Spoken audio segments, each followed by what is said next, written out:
Good morning, everyone who's here. I kid, there's only one person here.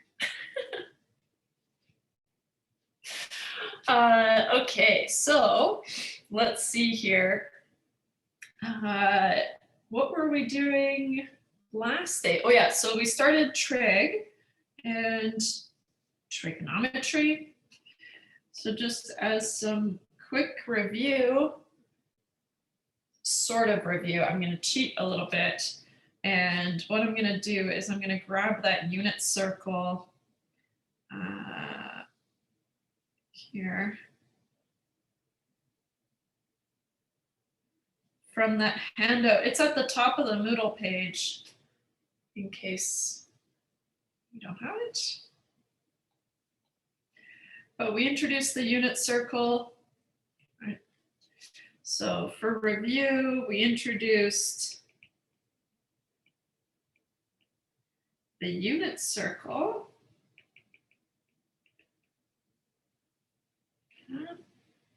Here. And what we established was that as long as we know the terminal points here, and the reason for that is going to become clear today, but we need to remember these terminal points. And then as long as we remember to adjust the sign, right? So whether it's negative, so on this side of the x-axis, our x's should be negative, right? Our y's are still positive. And then in the next quadrant, we've got negative x's and negative y's. And then in the fourth quadrant, we've got positive x's and negative y values, right? So as long as we're able to, as long as we remember to adjust the sign, the actual values of these points stay the same. So we'll talk more about the importance of these points, but all you need to remember are these values, and then you can kind of replicate them around the circle. Okay? So we need to remember, or we need to, I'll say in quotes, memorize the terminal points. Oops. Actually, I made a little extra large grip because I find that, but I forgot to put it on earlier. We need to memorize the terminal points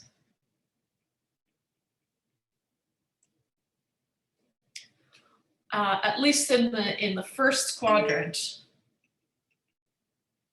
At least in the first quadrant.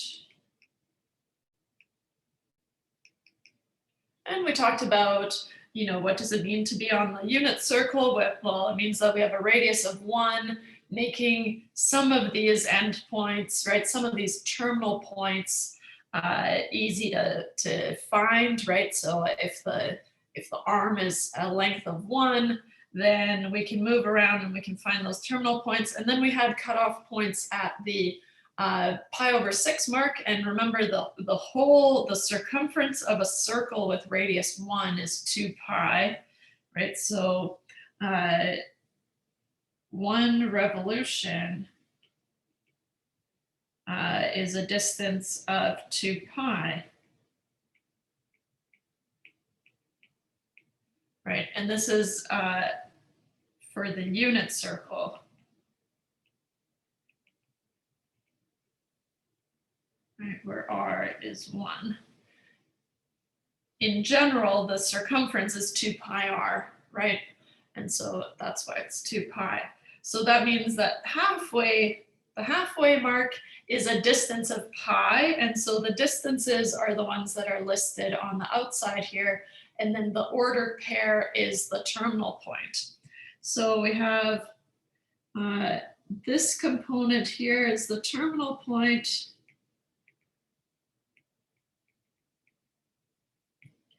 And this component here is the distance. The distance traveled from 1, 0, so from the positive x-axis, and then we're moving around, and we made tick marks last day, right, at pi/6 2 pi over 6, which reduces to pi over 3, right? 3 pi over 6, which reduces to pi over 2, 4 pi over 6, 2 pi over 3, 5 pi over 6 stays 5 pi over 6, 6 pi over 6 is pi, right? And so that's how we made the majority of these tick marks. And then the pi over 4 is the halfway mark. Pi over 4, 2 pi over 4, 3 pi over 4, 4 pi over 4, and so on and so forth. So for most of our problems, they're going to be either in the pi over 6, pi over 4, or pi over 3, or pi over 2, kind of in that one of those tick points. Okay, so for most of our work, we're not going to have to deal with things like pi over 5. Right? We don't have that as a check mark here. Okay, so so we kind of established how we arrived at these terminal points, and like I said, today we're going to talk about why do we even care about these terminal points. Okay, so but before we do, I want to talk about radians. Now, I remember in high school, I had a little sticker that I put on my calculator that said, remember radian or degree mode. But I mean, quite honestly, I was never really sure when I was supposed to be in radian mode or when I was in degree mode. But now I know that it's quite simple, but I understand that it can be hard to understand when you should be in radian or degree mode. So I'll call this the end of our review, and let's get into our 6.1 notes. I'll mark it up, bump it to the top. So what we said was that, okay, we've talked about the distance around the unit circle. What's kind of interesting is that distance, and this is what makes radians so special, that distance is also the angle in radians, okay? And so we have talked about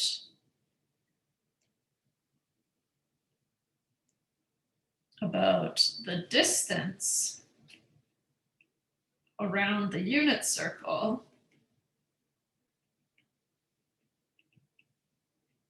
Okay.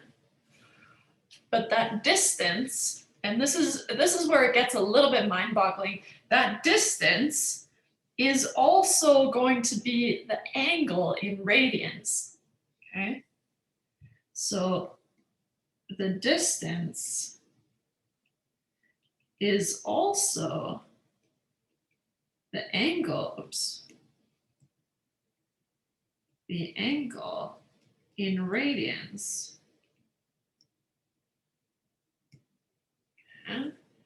So that's kind of cool. It's weird, but it's cool.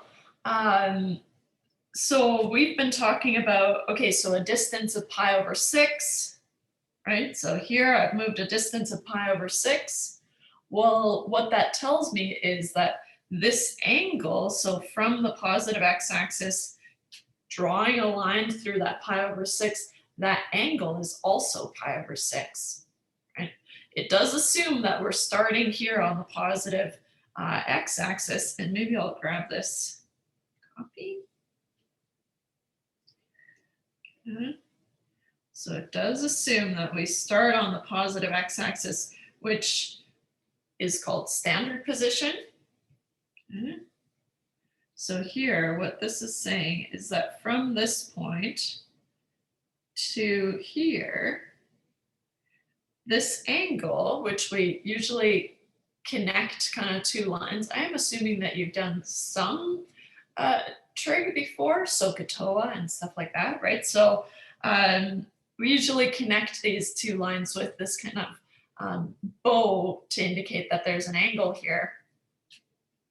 And this angle is also pi over 6. So by definition, oops, where's it? We can talk about the definition of the radian, but we already did.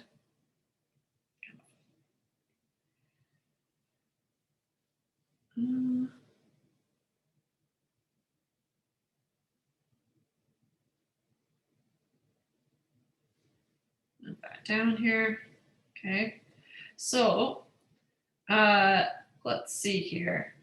So if a circle of radius 1 is drawn with a vertex at its center, so here's the vertex, okay, then the measure of this angle in radians, which we abbreviate rad, is the length of the arc that subtends that angle. So subtends just means that connects this angle if you're moving along the unit circle.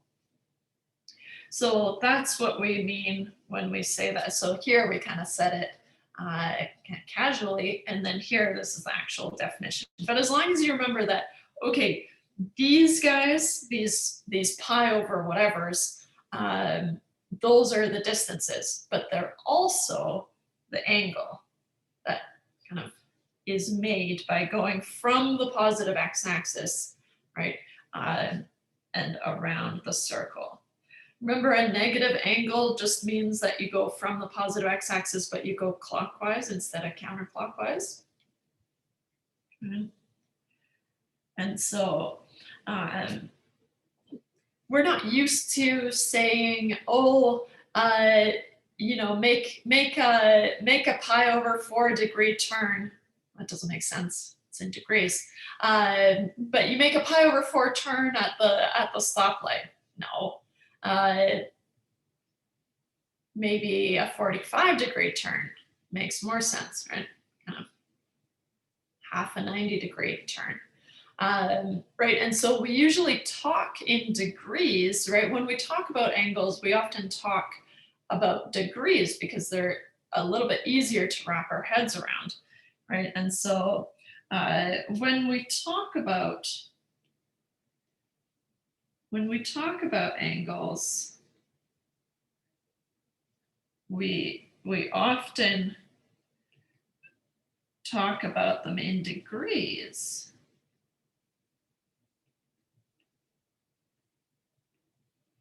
Okay. And just kind of some quick things that we know, right, is that, okay, well, I know that the full revolution here is going to be 360 degrees, right? And so maybe what I'll do, just for kind of clarity in the visual here, I'll start with maybe a cutoff here. This is 45 degrees. And then I've got maybe a 90 degree angle. Usually we denote 90 degrees by a square in the corner. So that's 90 degrees. Oops. Okay. 180, that's turning around, right? And so 180 is this one here. And then finally, I'll go green here. If I go the full distance around, we know that that's 360 degrees. So for degrees, you probably have a better handle on things than talking about radians. But for most calculations, we're going to need to be working in radians instead of degrees. For most calculations,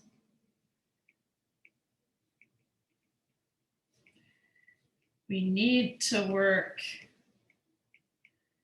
in radians instead of degrees.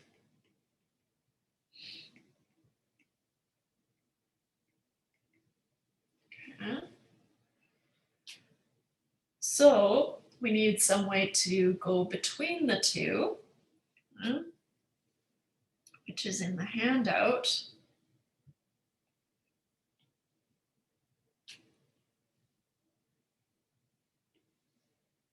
And there's some practice here, but I'm going to leave that for you guys to work through, because for us, I'm going to focus on just problems with radians. And so, but for you to be able to move back and forth, right? So to convert degrees to radians, multiply by pi over 180, right? And that's how you get that pi in the numerator. And then to convert radians to degrees, you multiply by 180 over pi, and that's how you cancel that pi and you just get to radians. Now, what's important is that radians is not actually a unit, right? And so that's kind of weird, but radians are unitless. And so if there's no indication of any units, you should be working in radians. Whereas if it has this little degree symbol, then you know that you're working in degrees. Okay? And I'm going to bring in a note that I have on here.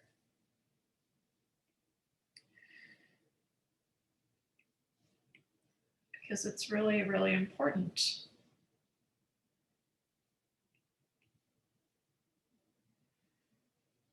Okay. So like I said, right, when we're talking about angles, we usually talk about them in degrees, right? And so here,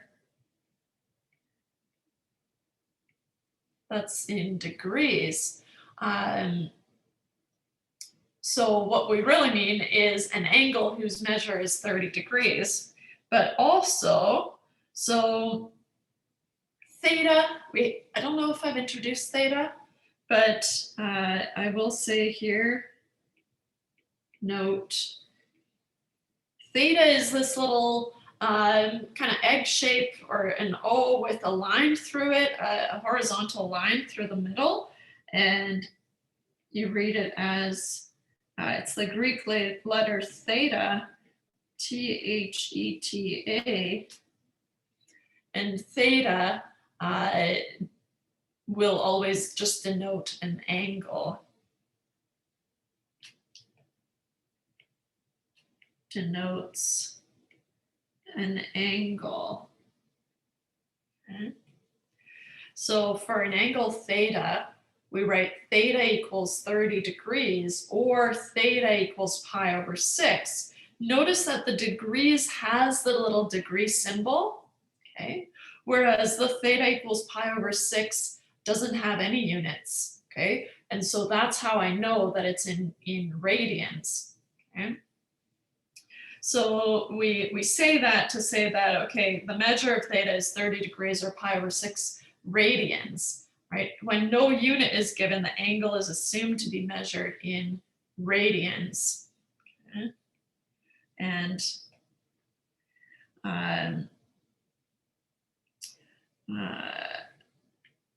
when solving problems on our calculator, we have to make sure that we're in radian mode if our angles are in radians.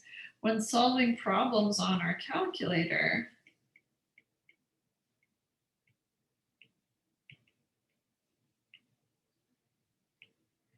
we need to make sure it is in radian mode. We need to make sure it's in radian mode if our angle is in radians. If our angle is in radians. Okay.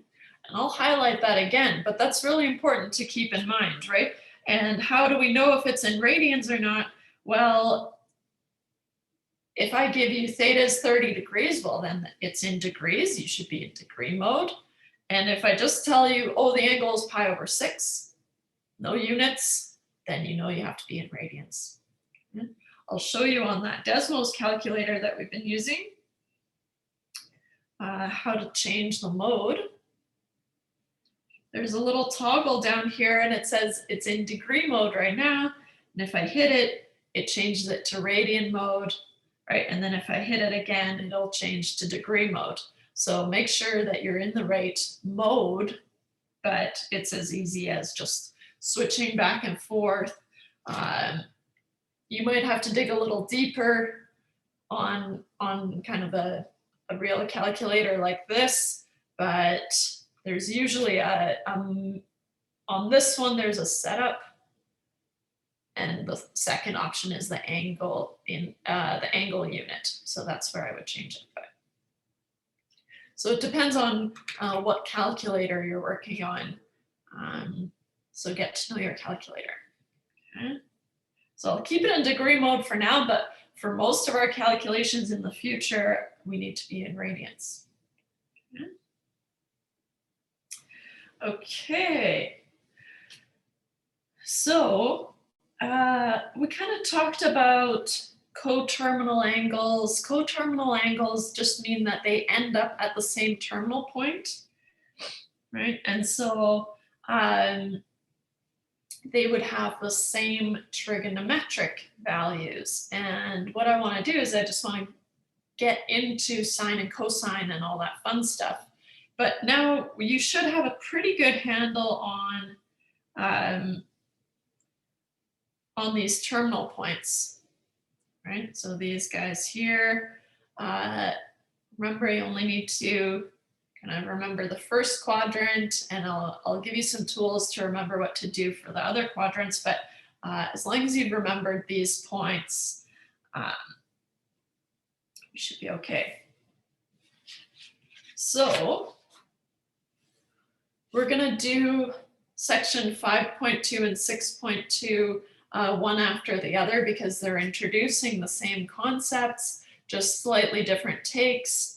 I'm going to focus on 5.2, so we'll start there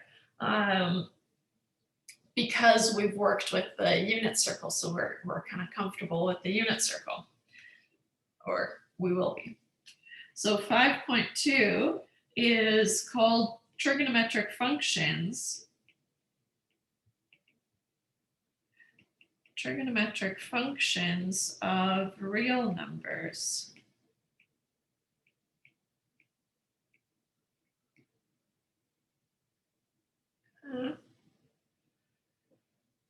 So the reason we have to know those terminal points is because the x value of that terminal point is the cosine of the angle, and the y value is the sine value of that angle. And I know that's weird, but that's just how it is.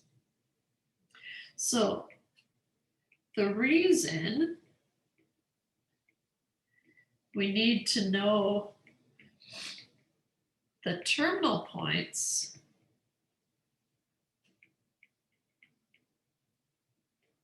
on the unit circle is because the x value is the cosine, is because the x value of the point, right? So of the point is the cosine of that angle,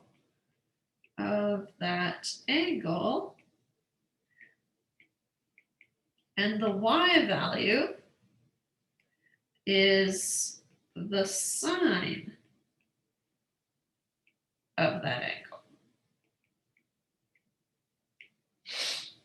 Okay. So let's see here.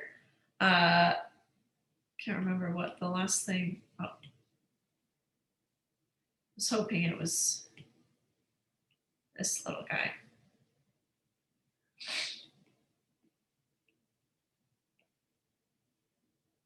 Okay. Let's see here. Okay, so each of these x values are the cosine of whatever the distance or the angle, because those are the same, right? And so here, what this is telling me is that the cosine of pi over 6 is root 3 over 2, and the sine of pi over 6 is 1/2, right? So that's why we need to know these terminal points, is because then we can we can know more about these functions. So let's see here.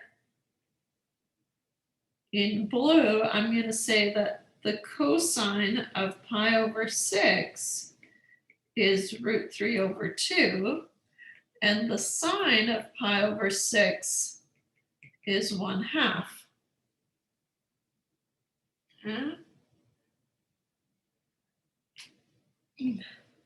I'll do the next one too. So it says that the cosine of pi over 4 is root 2 over 2, and the sine of pi over 4 is also root 2 over 2.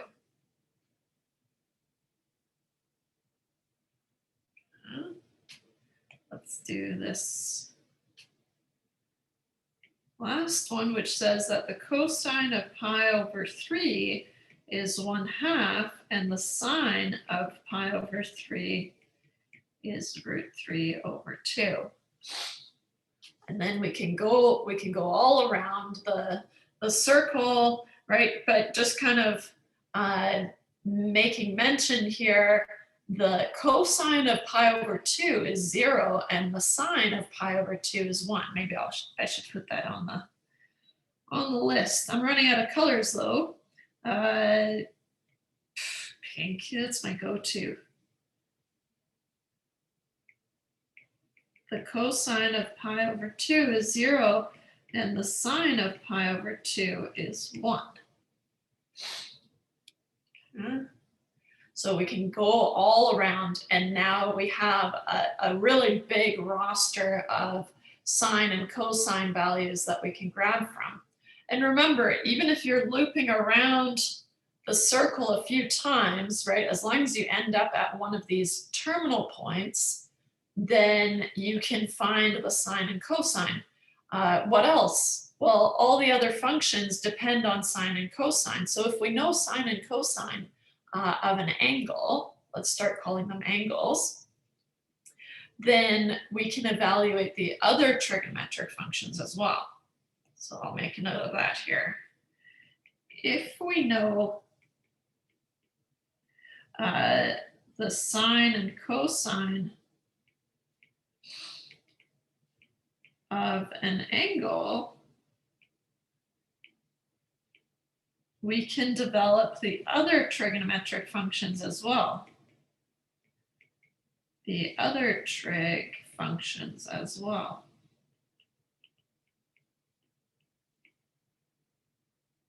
Okay. I'll show you what I mean here. Oh, sorry, 5.2. And I posted, uh-oh, where'd it go? I made a mess in here.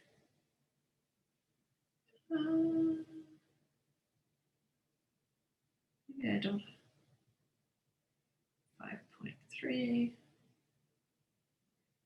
Hexagons. Those are old. Uh-oh, I made a real mess in here, didn't I? Okay. Must have been here at the top. Huh. Sorry. Moving it to the top by doing a little scribble here. And I don't have to search for it anymore. Okay. So, oh, I found it. You might have noticed that I posted solutions to all the sections, and I also updated the 6.4 notes. It's the same information, it's just I don't know, same style as what we've had. So the other trigonometric functions are these. Okay. It starts by saying let t be any real number. T is the distance around the circle, but t is also theta, so it's also going to be the angle. So it's kind of open to whether you want to think of it as the distance around the circle or as an angle. They are the same, so it doesn't matter. But maybe start thinking about it as if it's an angle. But let t be any real number, and let the point xy be the terminal point, and that's important, right? Those are the points all around the circle that we've been working on the unit circle determined by t, either the distance or the angle. So then, like we said, right, the sine of that distance or angle is the y value, right? The y value of the terminal point. So here, right, this y is the y value in the terminal point. And this x, like we just said, is the x value in the terminal point. So why do I say that if we know the x and the y values, right, if we know sine and cosine, maybe I'll clarify that here. If we know the sine, which is the y, and the cosine, which is the x of an angle, then we can develop these other trig functions, because the tan of that angle or that distance is y over x, as long as x is not 0. Right? If we think about, okay, where is my x value 0? Well, x value is 0 on the y-axis, right? So that means that the tan is not defined at angles of pi over 2, right? Or multiples of pi over 2. The cosecant, so CSC is the cosecant. Note, CSC is the cosecant. SEC is the secant. And COT is the cotangent. Right. If we focus on the first three, these are kind of our mainstays, the most important ones. And then we'll incorporate the cosecant, secant, cotangent sometimes, but we're going to focus our attention on these three. Okay, so the tangent is sine over cosine, right? Because it's the y value over the x value, right? And if we just kind of focus our attention here,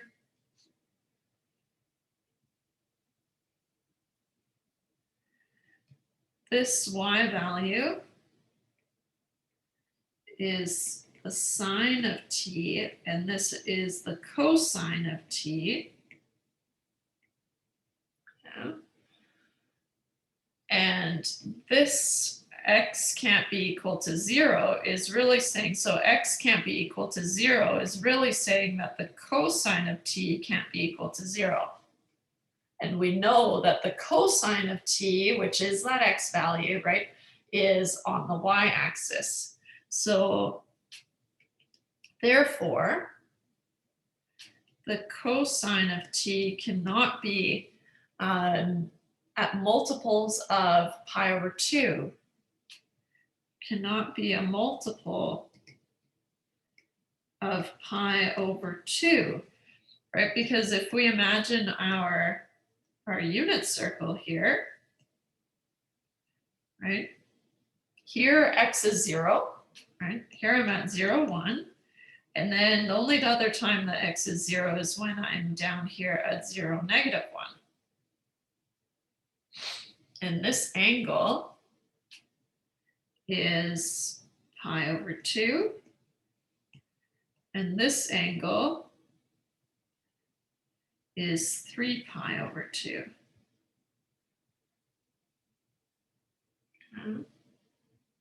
2 pi over 2 is fine. So I guess maybe I need to adjust it and maybe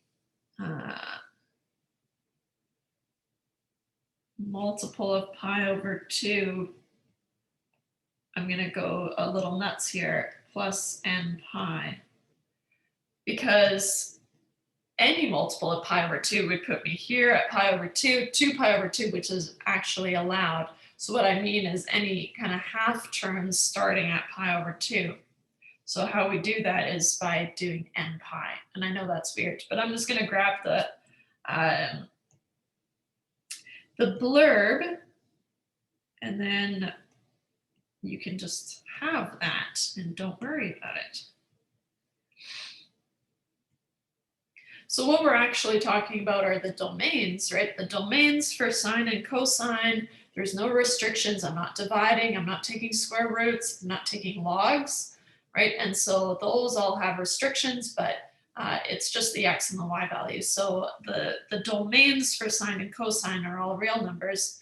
And then for tangent and secant, and then the secant, which is 1 over x. So notice that each of tan and secant have x in the denominator, while the cosecant and the cotangent have y in the denominator. That's why tan and secant have the same domain. And then cotangent and cosecant are all real numbers other than n pi for any integer n, meaning pi, 2 pi, 3 pi, 4 pi, 5 pi, 6 pi, right? Integers are whole numbers. Good. Notice also, and I'm going to sneak it in up here, right? We could rewrite each of these three, oh, sorry, it's lagging here. We could rewrite each of these three in terms of sine and cosine instead, right? And so I do have that on here as well. So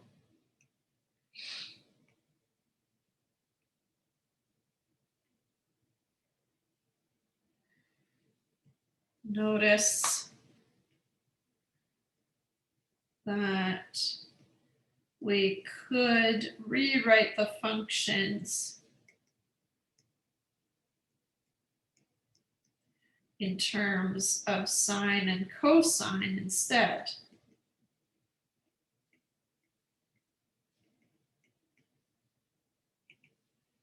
Okay. Now I'm going to go check our calculator, that Desmos calculator. Most calculators only have sine, cosine, and tangent buttons. So that's why we need to emphasize the links between cosecant, secant, and cotangent, and link them back to sine and cosine. Remember, tangent is just sine over cosine, right? So you could rewrite it just in terms of sine and cosine. But I'm going to check our calculator. I'm going to go into our functions. Yeah, so we only have sine, cosine, and tangent buttons. We also have the inverse sine, the inverse cosine, and the inverse tangent, which is not 1 over sine or 1 over cosine. It's something else, so which we'll get to. So in order to find these functions, okay, good. Most calculators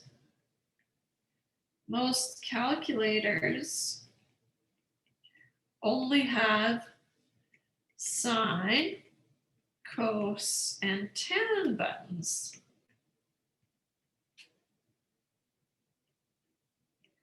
So we need to use these relationships. So we need to use these to calculate the other three trig functions. So we need to use the relationships, or maybe I'll say these relationships. These relationships to calculate cosecant, secant, and cotangent. Okay. So that's going to be important to keep in mind. If you have to calculate those, then you need to convert it to 1 over sine. So first you need to find the sine. For example, if you're finding cosecant, you need to find the sine of that angle and then do 1 over that, and then that's your cosecant.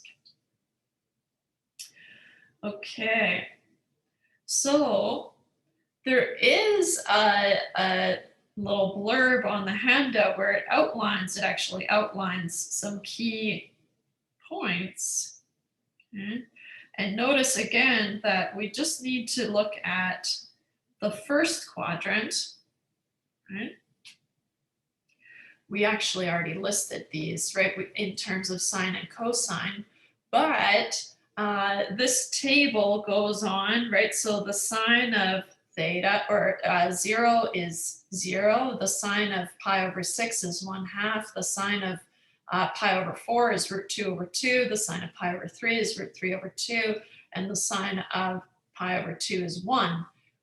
We already went through and did all these with the exception of the 0 mark. Okay.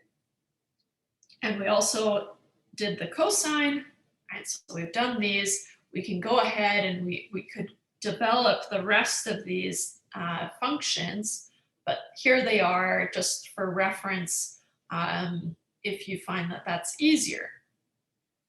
So you can use these. You could not use them if you don't want to, right? You could develop them each time. It's completely up to you. But notice that these angles, right, those are our kind of key angles to keep in mind and that we need to know about. Okay.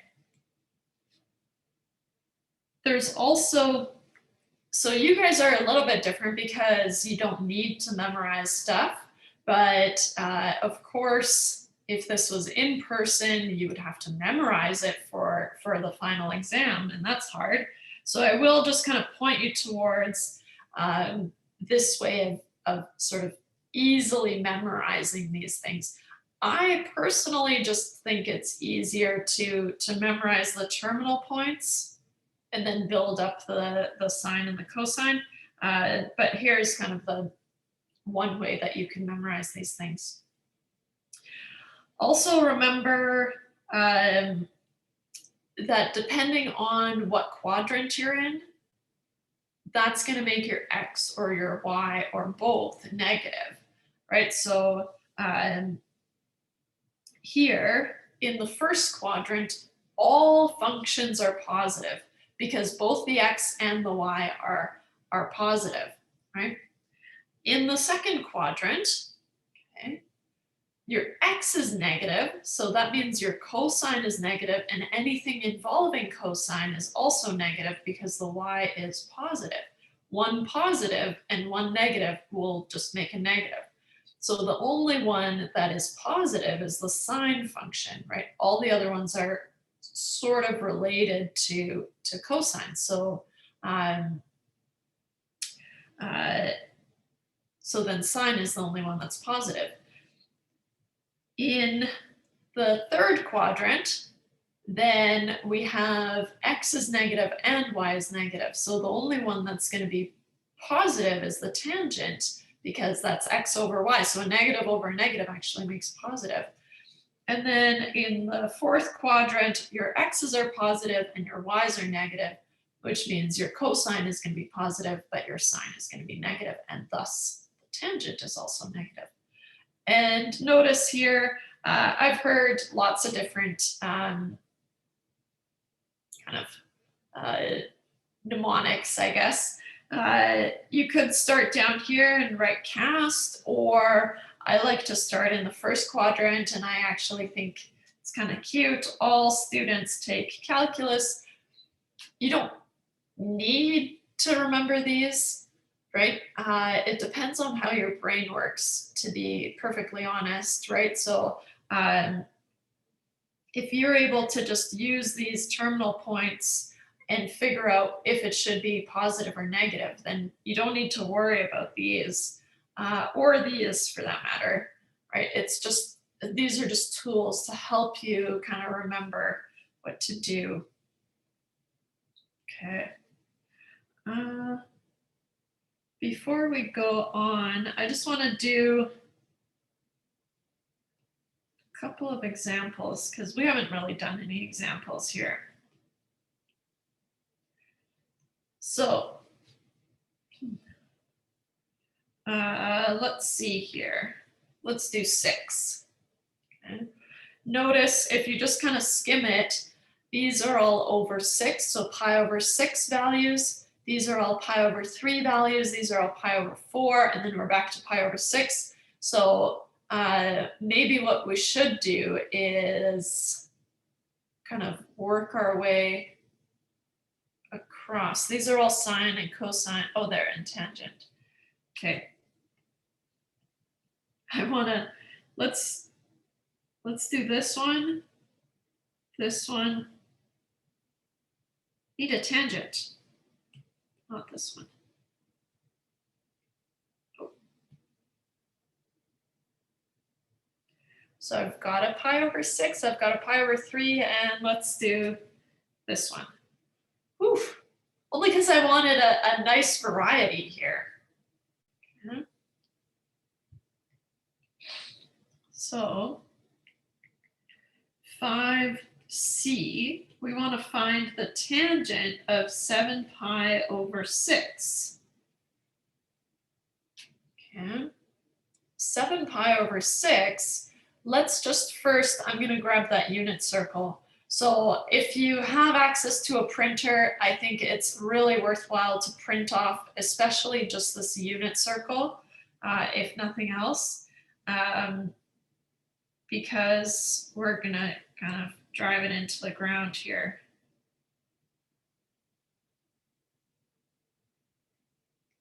Paste. I'm going to delete these. Oops. First thing I'm going to do is I'm going to see if I can find 7 pi over 6 on the unit circle. That would be great, right? And actually see it here. So that's nice, right? So here, 7 pi over 6, I look for it and I actually find it. Well, that's great because now I know that this is my terminal point. Right? No.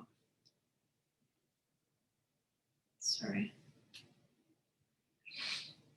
Okay. So first thing I do is sorry, it's really quite laggy. Okay. I look for the angle on the unit circle. If I can find it, I'm so happy because then I know that my sine of 7 pi over 6 is negative root 3 over 2, and my sorry, I meant to say cosine there. Cosine is x, sine is y. My cosine of 7 pi over 6. All right, so from here,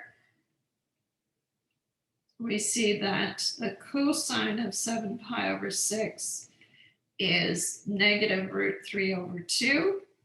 And the sine of 7 pi over 6 is negative 1/2. Okay. So then I can go back and I can look at these relationships. Oops, where is it? Here. Wow.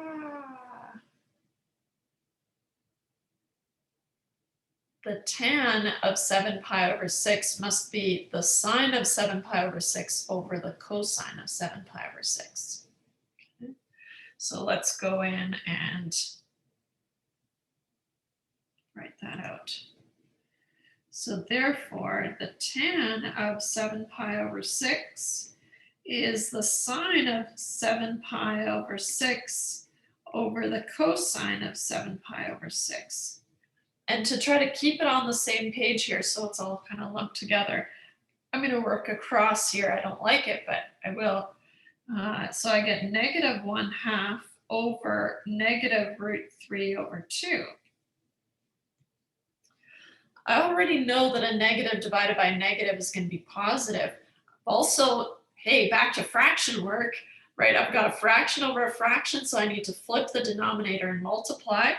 So this becomes 1/2 times 2 over root 3. Oops. The 2 over 2 is going to cancel, and I'm just left with 1 over root 3. if you have a look at the unit circle, what they've actually done is they've rationalized the denominator.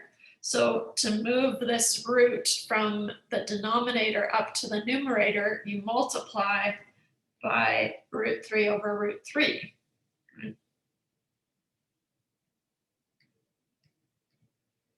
√3 over √3, which means you have √3 over 3. Okay. This is optional. The value is going to stay the same, but that's just to match the unit circle that we have. Notice the points on the unit circle,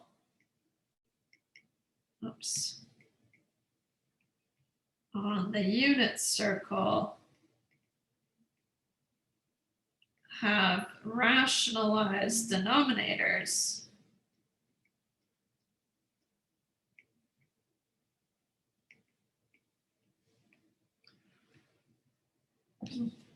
So optionally, we can also rationalize our answers.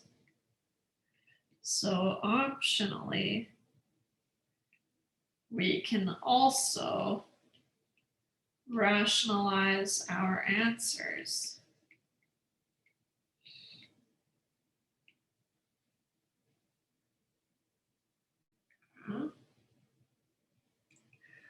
Let's do the next one. I want to do the cosine of 11 pi over 3. Let's see here.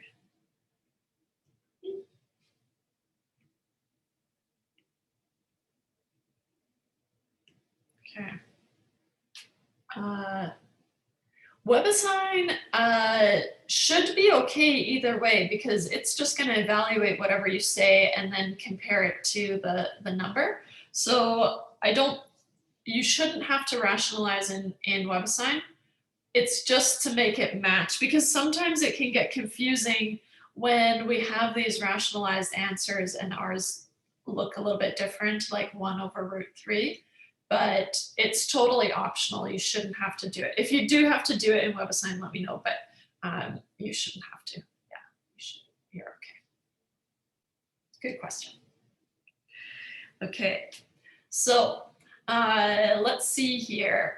The cosine of 11 pi over 3. So my first stop is to look at this darn unit circle, which we're going to grow to love eventually. Let's see here. Maybe I'll make it a little bit smaller this time.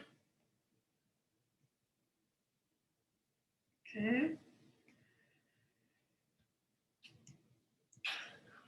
I'm scanning this thing for 11 pi over 3. 11 pi over 3. Here's pi over 3, 2 pi over 3, 4 pi over 3. 5 pi over 3, okay. Looks like I need to go another revolution, right? So this point here is 6 pi over 3, so 2 pi, right? So then I need to go another pi over 3, and this is where we want to be careful. And that's why I find that it's just so helpful if I can just trace around the unit circle, right? And so 6 pi over 3, 7 pi over 3, 8 pi over 3, 9 pi over 3. Wait, I think I did one too many. 6, 7, 8, sorry. 9 pi over 3. Yeah, 3 pi makes sense. Okay, it checks out. 10 pi over 3, and then 11 pi over 3.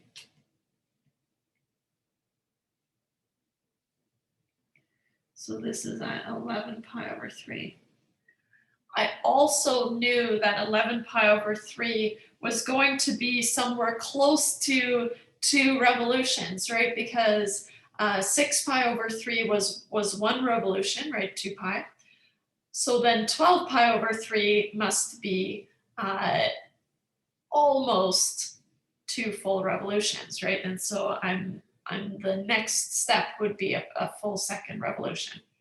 What we're actually doing here is we're finding the reference angle. I'm not calling it that because I find that it can get a little confusing, but if you wanted to, you could just say, okay, well, the closest value to the x-axis here is pi over 3, negative pi over 3. But I actually just like to go around and find the points the way that we just did. I think it eliminates some confusion. Okay? But however you get to this point is fine by me. Right? However, whatever logic you want to use, as long as you get to this point and especially find this terminal point, then you're gravy, baby. Okay. So the cosine of this thing is just the x value, right? So once we've landed on and we've figured out what our terminal point is, then it's easy to find the cosine. So here, the cosine of 11 pi over 3 is 1/2. Okay. Good. How about the next one? Grab this, copy.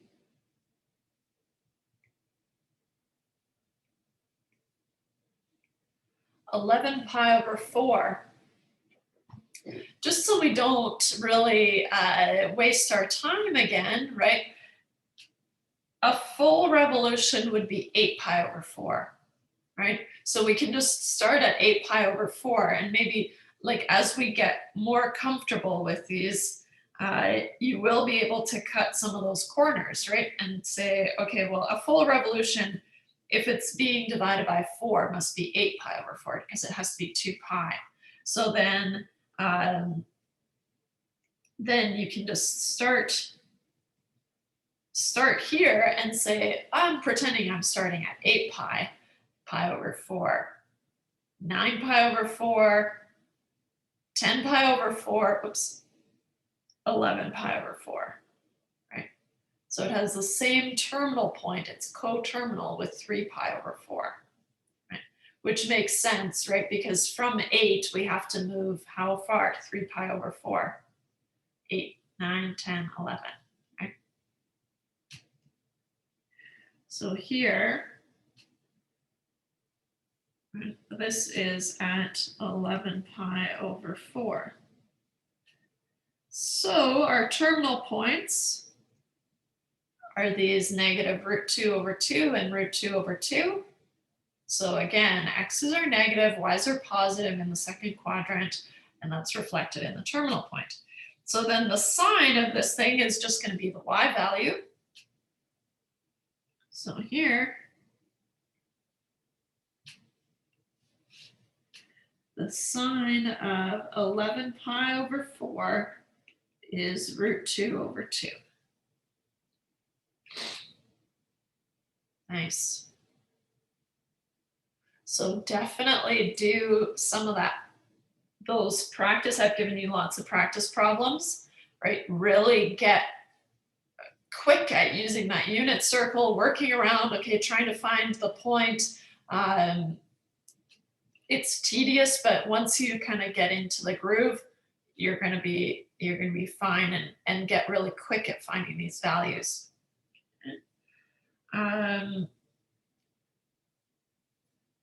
Do you guys want a little break? I guess now's the time to take a break.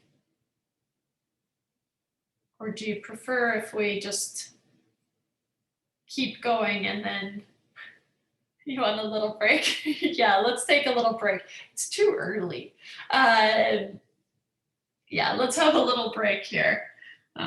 We'll break until 9:07. What a weird time. 5 minutes. stretch it out.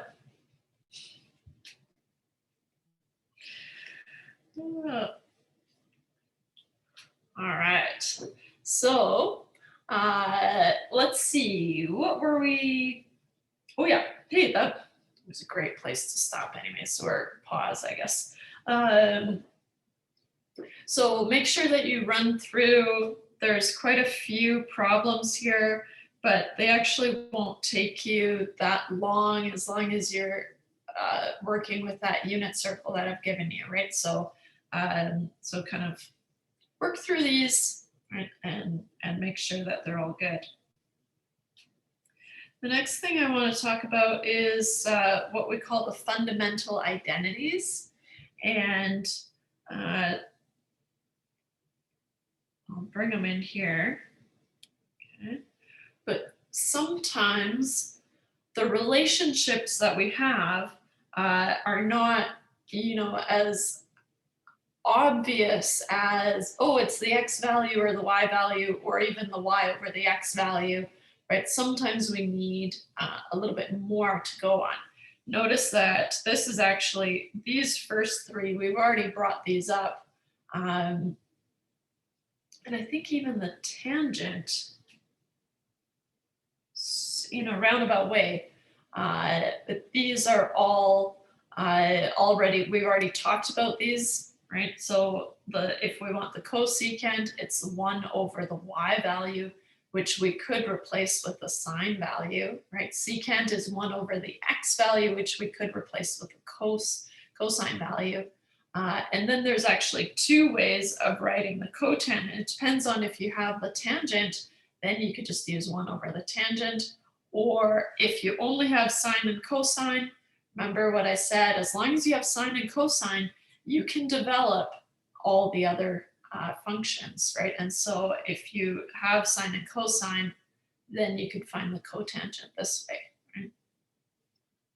What I want to focus on, though, are these Pythagorean identities, okay? And these are just facts to have up our sleeves, because sometimes we need to manipulate functions or rewrite them, or maybe kind of rewrite them in a way that we're able to cancel stuff, maybe, or I don't know, there's a whole kind of can of worms on why we would need to use these, right? But sometimes we will need to manipulate functions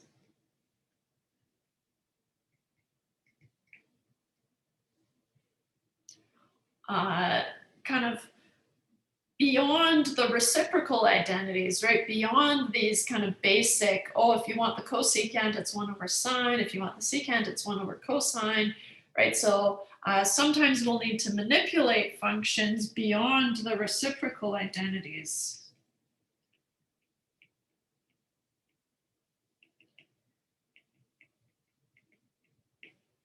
Okay, and that's when we use these Pythagorean identities. Sine squared plus cos squared equals 1 is used a lot. Okay, so we use this one a lot, especially if you plan on going into calculus, right? Knowing these or kind of having them available somewhere is going to be really worthwhile, right? I bring them up briefly when I teach it, but it is kind of assumed that you are aware of all these 3 and can kind of work around them. And so one thing that I do want to say is that sine squared is the same as sine times sine, right? And so it's not obvious because it's sine squared on just the sine, but it is just how we write sine times sine. So note that sine squared t is the same as sine t squared, which is sine t times sine t, right? So we might have to rewrite our identities using that, using this, right? So that's why it's important to know that, okay, whenever you see a square on these trig identities, it actually, or on these trig functions, it's actually just that trig function squared. Okay. So here's where it gets a little bit weird. And what I did was, I don't do it that often. I don't include the full examples in the notes, right? But I've done it twice here, for example 5 and example 6, because it's going to be nice to have another example for you to refer to. So we're going to do one of these together. And then if you're still not sure, then you can work through this other example that you have, and then you should be able to tackle. I've only done 3, right? So just so you can kind of focus, but same thing here. This is another type of problem that we could have. And so we're going to solve one of these. And then, but you also have this other example that you could work through to kind of get the idea. Okay. I'm gonna grab these.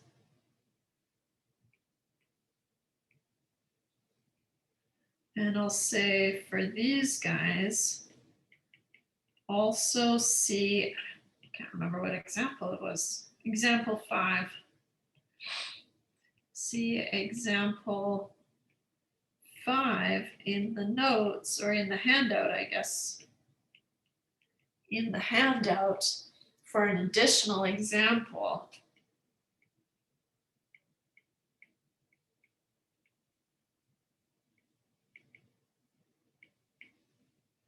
Okay. So we're going to be using the Pythagorean identities. So I'm going to bring in these Pythagorean identities, which are these guys here. Okay.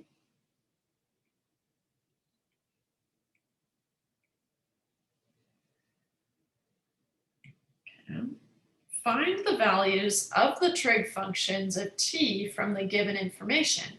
So what that means is we need to find all 6 trig functions: sine, cosine, tangent, cosecant, secant, cotangent, right? And so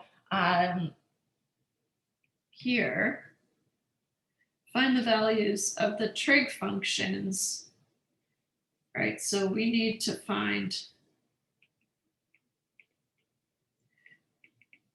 sine t, cos t, tan t, cosecant t, secant t, and cotangent t.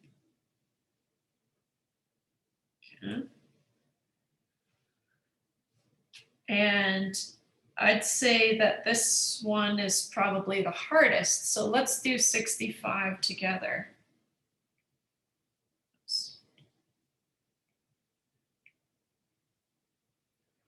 And then I'll leave you to do the sine and the cosine, 63 and 64.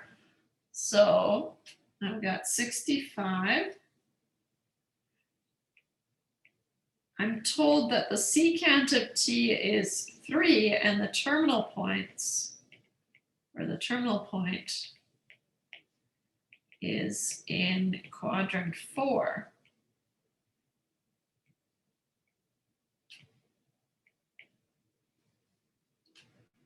Okay.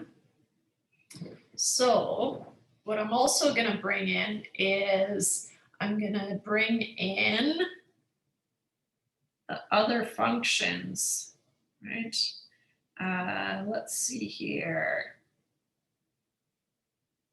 You could use the reciprocal identities, and maybe that's good to start with here. Oops. You could also use that first kind of box or block of information that I gave you those are only in terms of x's and y's, and maybe it's kind of easier to work with the actual functions here. Up to you, you'll get to the same result. So I know that the secant of t is equal to 3, which is the same as saying 1 over the cosine of t is equal to 3. Right? And we also said that as long as we know what the sine and what the cosine is, then we can develop all the other functions, right? So as long as we are able to find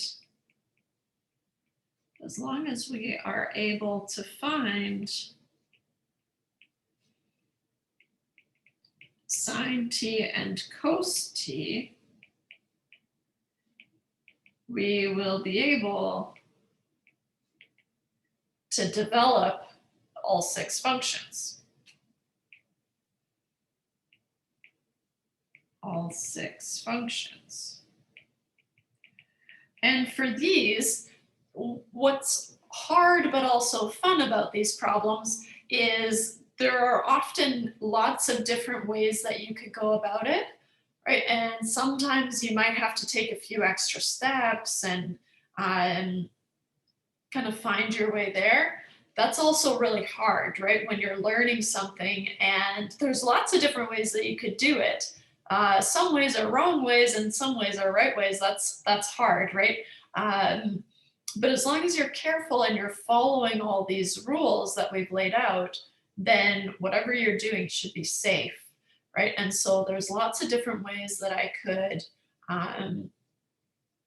go through and kind of solve this. So the ultimate goal is to be able to find what all these values are, right? And in general, the easiest way to do that is to find what sine and cosine are and then go from there.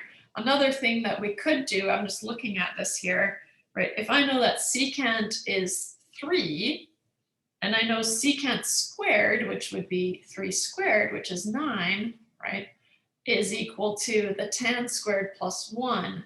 So then tan squared would have to be 8, right, if I move this 1 over here. So then I could use that tan squared is 8, tan squared is this one here. So there's lots of different ways that you can do it. Okay. I'm going to start with, okay, secant is 1 over cosine, right? I'm just going to go from there. So we know that the secant of t is equal to 3. And we also know that the secant of t is 1 over the cosine of t. So then that means that 1 over the cosine of t must be 3. Solving for the cosine of t, right, I can multiply cosine of t over to the right-hand side and then divide the 3 back over. So then I have, therefore, the cosine of t is 1 over 3. After some hidden work in there, right? In quadrant 4, so what's important is that we also incorporate the quadrant 4 of it all. Now, cosine in Q4 is going to be positive, right? And so here,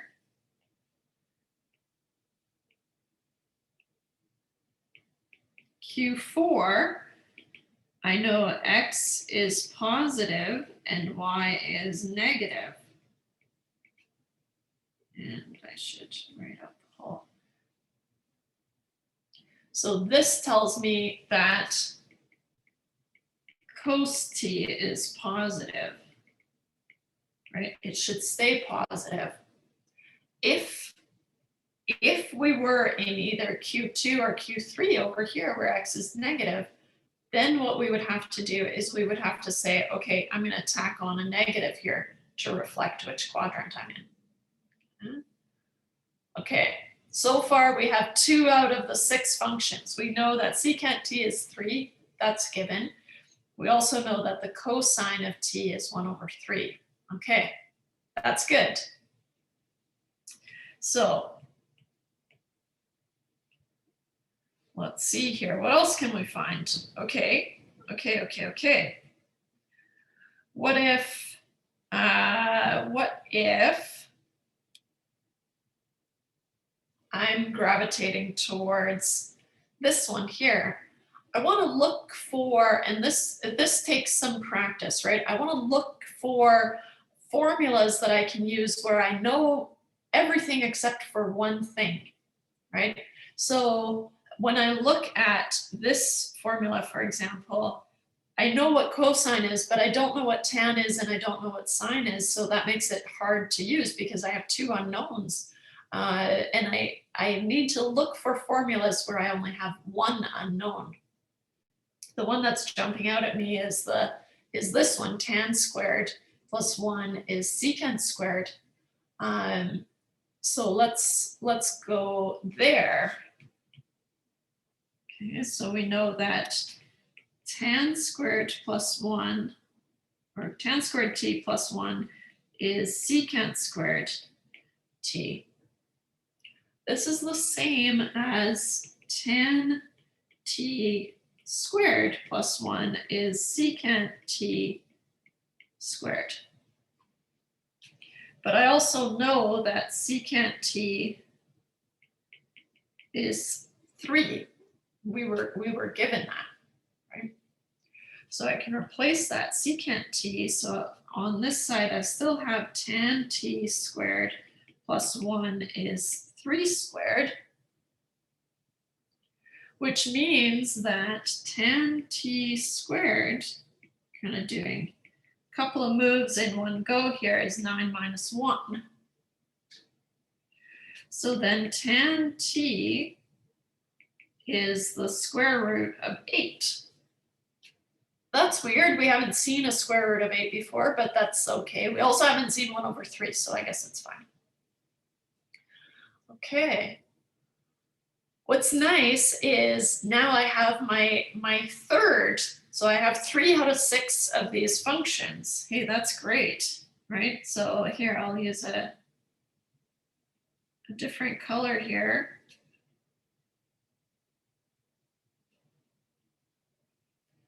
I'll highlight these as we're checking them off. Okay. Now that I know what the tangent of t is, right,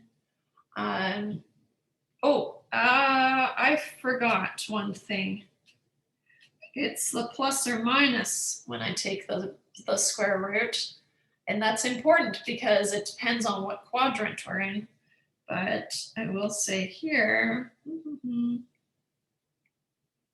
so again, in Q4, right, x is positive and y is negative, and tan t is y over x, sine over cosine. So tan t is negative over a positive, which is negative. Okay. Maybe I jumped the gun on this highlighting here because tan t is the negative root of 8 in Q4.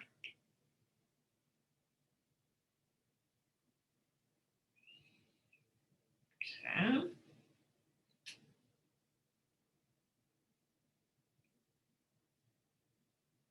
Yep. I had to check to make sure. Remember, all students take calculus. The tangent is positive in Q1 and in Q3. Okay, it checks out, so I'm feeling good about my decision here. There, negative root 8 makes a big difference.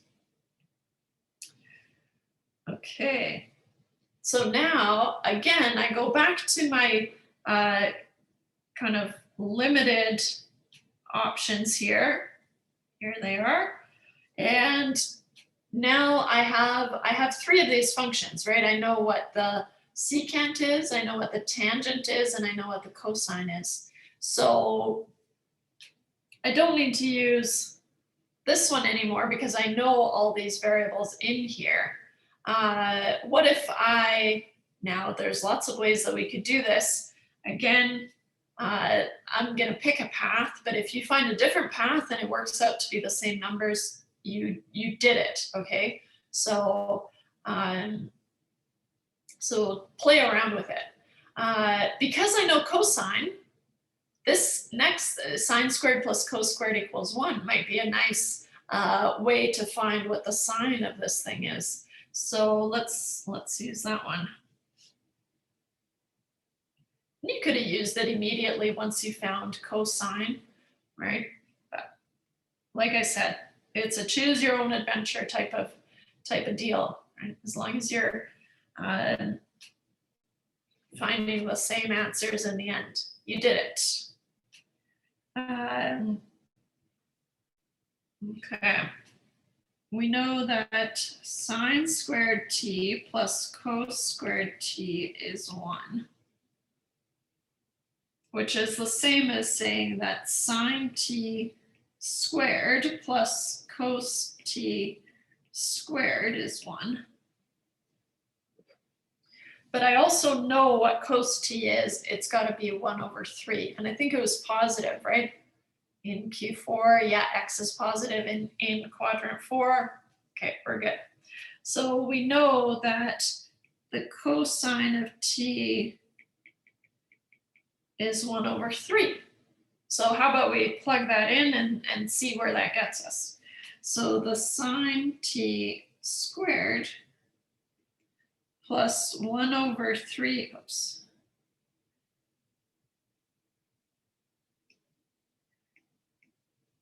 I watched this like 13 helpful hints on using your iPad, and I learned a lot of cool features. So I guess you can do a 3-finger swipe to undo. So I'm trying to get into that habit, but okay. So 1/3 squared is really 1/9, right? 1 squared, if it's a division inside here, I can bring that square inside. 1 squared over 3 squared is 1/9. So I get, if I kind of fast track this, I get sine t squared is 1 minus 1/9. I need a common denominator, right, to be able to combine these. So maybe what I'll do is on the same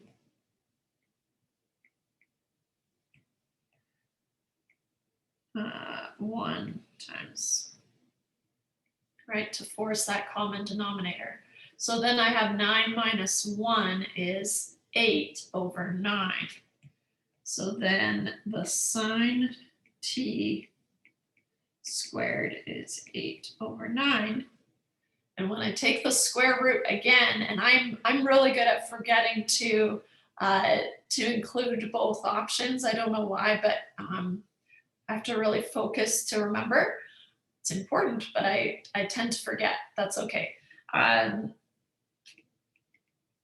Sine t, when I take the square root, is going to be plus minus the square root of 8/9.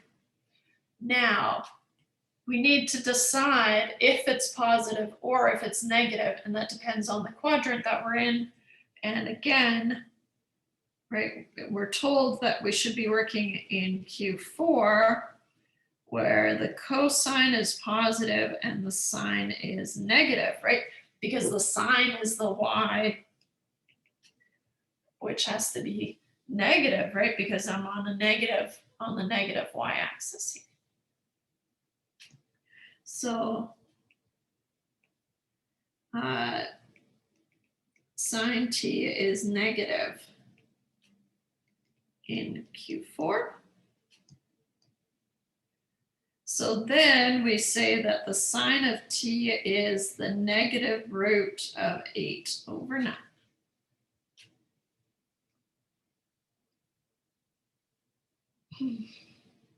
Okay. Hey, looking good.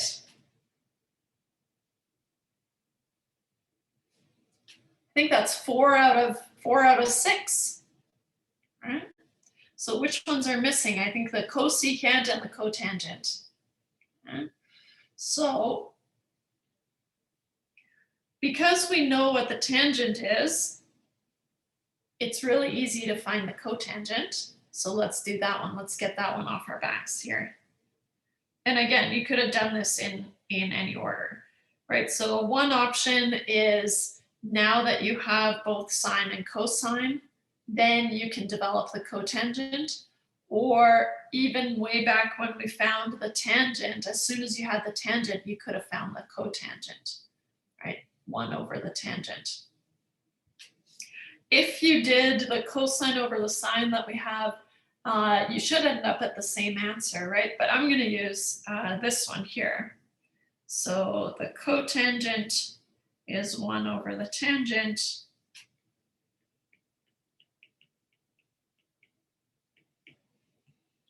And this was equal to negative root 8 in Q4. So then the cotangent is 1 over the negative root 8.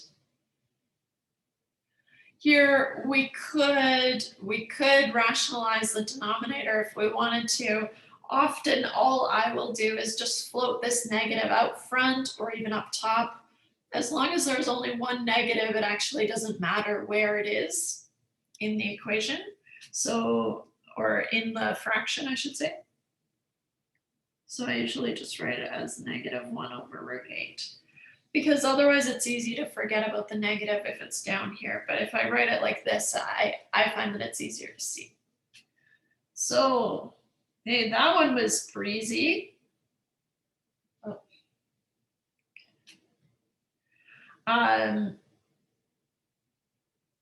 My next class has a test, so. Okay. So, I think there's only one missing, right? The cosecant. So here we go. Okay. What are our options? Let's go back here. What I want to do when I'm looking at all these identities, I want to look for anything with a cosecant, right? So I could use 1 over the sine because I know what the sine is, right? At this point, I have 5 out of 6, so I can use basically any of these identities if I want to. The next time I see cosecant is over here, right? Maybe it's a matter of, oh, I don't like working with fractions, right? That's fine. Or maybe cotangent was kind of a nasty number. I can't remember. Oh, I think it was the negative 1 over root 8, right? Maybe I don't want to be doing that. 1 over 8, 1 plus 1 over 8. Hey, maybe it's easy. Okay, let's do it. Right, we could use any one of these functions, right? If you prefer to use 1 over sine, that's totally fine. But for practice, I'm going to use this one.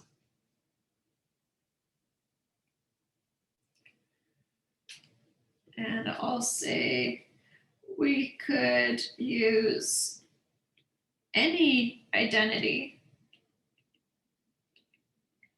to find the cosecant of t, since we know all the other functions.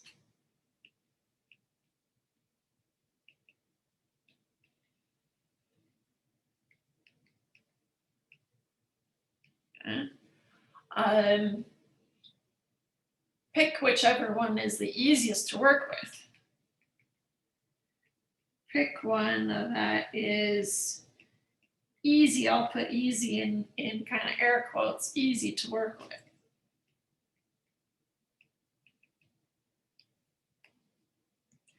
So I'm going to do this one because I have the cotangent right here, so it's just easier to see here. So I've got 1 plus negative 1 over root 8 squared, just jumping right in, is the cosecant of t squared, just to emphasize that I'll be able to solve for this by taking the square root eventually. Okay, so a negative squared is always going to be positive, so that negative is going to go away. 1 squared is 1, and then the root of 8 squared is just 8. So I end up with 1 plus 1 over 8 is the cosecant of t n squared. Again, to combine these, I need a common denominator, so I'm going to just go ahead and multiply by 8 over 8 up top here. So then I get 9 over 8 is the cosecant of t squared. I like to have what I'm solving for on the left-hand side, so I'm going to revolve these, but also taking the square root in that move. So I'm going to do cosecant of t is the plus minus root of 9 over 8. So again, we need to figure out if we need the positive or the negative, and how I find that that's the easiest way to pick the appropriate sign here is to go back and remember that the cosecant, where is it? The cosecant of t is 1 over sine t, right? So it's 1 over y, and because sine was negative in Q4, then the cosecant also has to be negative, right? So I am going to grab this here and refer to it. So now, paste image.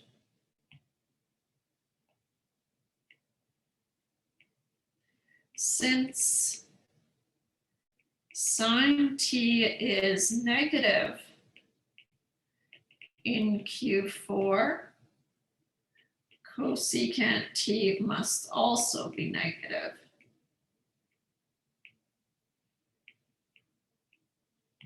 So then what we've found is that the cosecant of t must be the negative root of 9 over 8. And that's the last one. Whee! Okay.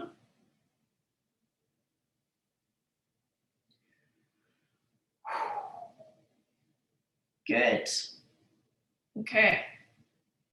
So we found all those functions. All we needed was just one of those functions, and then we need to know which quadrant we're in, and just pay attention to the signs, and then it all kind of, it's a lot of work, right? You have to kind of pick your way through, but it gets to be pretty fun, I think, once you get the hang of it. So before we go, I do want to wrap up this section here.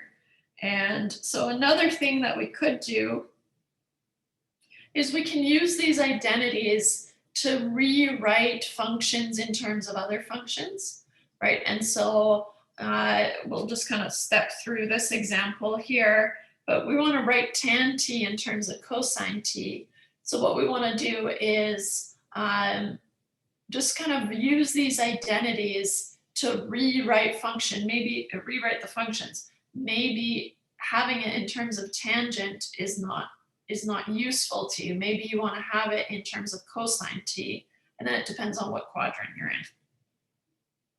So I'm going to grab these, and again, we're going to work through one of these together, but notice there's quite a few more, right, for more practice. And then there's always this example worked through that you could try as well.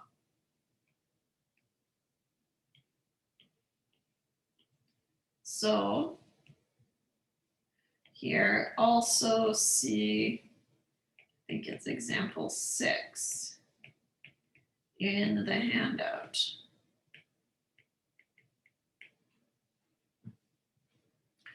So I want to, let's see here, maybe I want to rewrite sine t in terms of secant. in quadrant 4, right? Kind of picking sort of a trickier one. So we want to write the first expression in terms of the second if the terminal point is in quadrant 4. So here, number 60, in quadrant 4, just to get started here, Q4, I know that the y value, which is my sine, is negative, right? So sine t, which is y, is negative. Secant, right, is from before, we know it's 1 over cosine, right? And so in Q4, we want to make sure that we have the right signs here. And so secant t is 1 over cos t, and I'm just going to confirm that so I don't have to scroll. Yeah, is 1 over cos t, which is positive.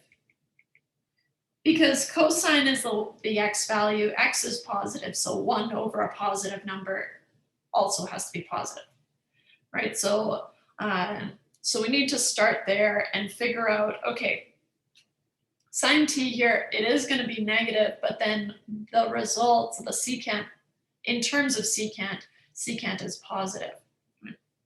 So how are we gonna go through and do this? Well, I could use the fact that secant t is 1 over cosine of t, right?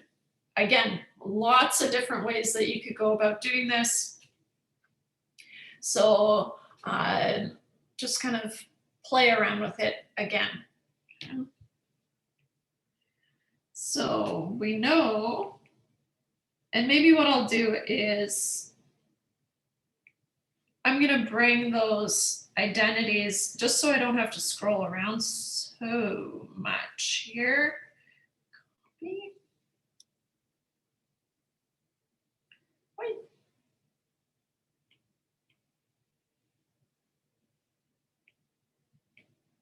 Okay. So we're going to use these and just kind of float around here until we have rewritten sine t as a function of secant. Yeah. So I know secant is 1 over the cosine, and I also know that I can relate the sine and the cosine in terms of each other, right? So I want to start with sine t. Let's see if there's anything else I could do.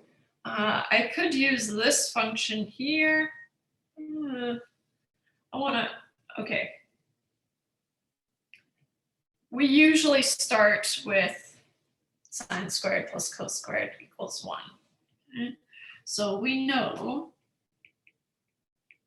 that sine squared t plus cos squared t equals 1. Okay. Which means that I'm going to rewrite, let's see here, rewrite sine t in terms of cos t. So I want to figure out what sine t is. So sine t, let me just confirm here. Okay, yeah. Sine squared t is 1 minus the cos squared t. I can take the square root here. So then the sine squared, taking the square root, sine t is plus minus the root of 1 minus cos squared t.